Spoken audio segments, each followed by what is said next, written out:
Hey everyone, I'm Kelvin Jassy and welcome back to my channel. Today we are diving into the incredible story of the old wooden house that miraculously survived the devastating Maui wildfire. This house has gone viral for standing strong amidst destruction, sparking awe and curiosity worldwide. Stick around to uncover the fascinating details of how this historic gem withstood the flames.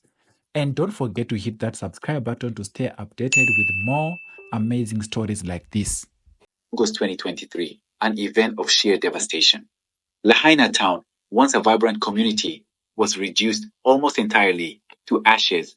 Buildings, cars, entire streets. It seemed like nothing could withstand the intensity of the flames. Yet, strangely enough, one home stood out.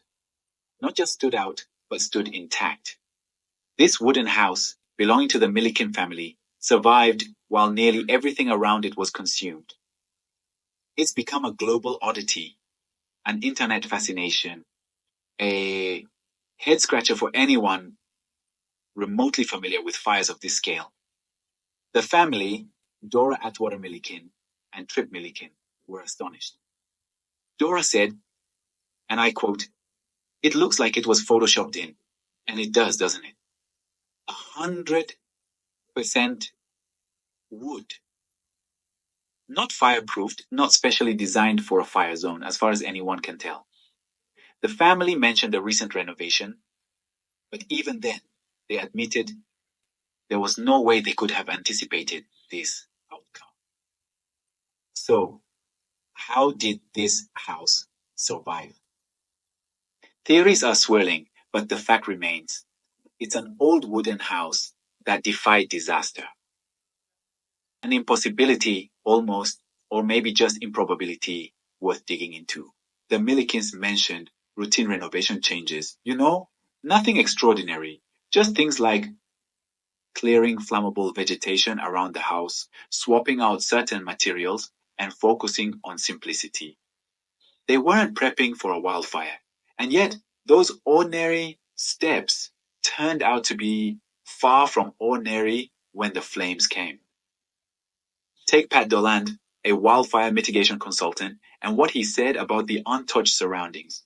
He explained, when we look at these pictures, we focus on what burned, but overlooked other things that didn't. It's about identifying those patterns. For example, the absence of flammable shrubs or overgrown vegetation near the Milliken house could have made all the difference. This is crucial because fire behavior often feeds off its environment. Susie Coker from UC Cooperative Extension took that idea further. According to her, embers, not the flames, are often the real culprits. Tiny embers catch on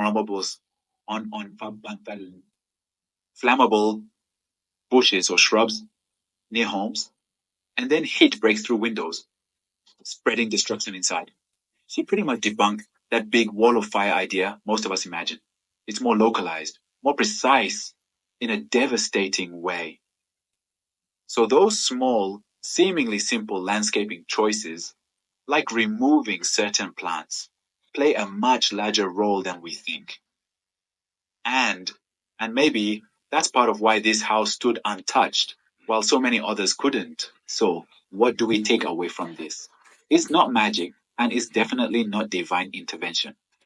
The Milliken house is a clear example of how small, deliberate, and practical choices can have a disproportionate impact, especially in high risk situations like wildfires. Clearing flammable vegetation, for example, just removing shrubs and bushes close to the house, may sound too simple, but it can literally mean the difference between survival and destruction. Experts like Susie Kocher emphasize embers as the silent destroyers.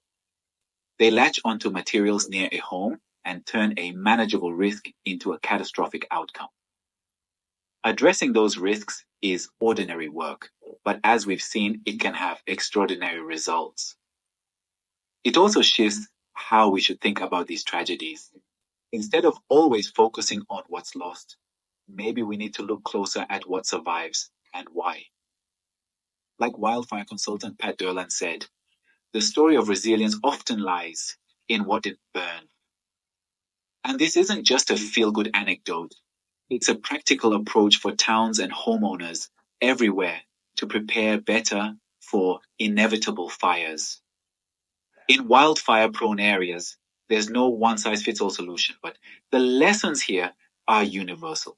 Thoughtful landscaping, smart design choices, and understanding fire behavior are the tools we should focus on. And in a world where wildfires are becoming more frequent and more intense, we owe it to ourselves to learn from stories like this one. Honestly, it's not just about saving homes. It's about securing futures. And that's all for today. Stay informed. Take care of your surroundings. And as always, thanks for listening.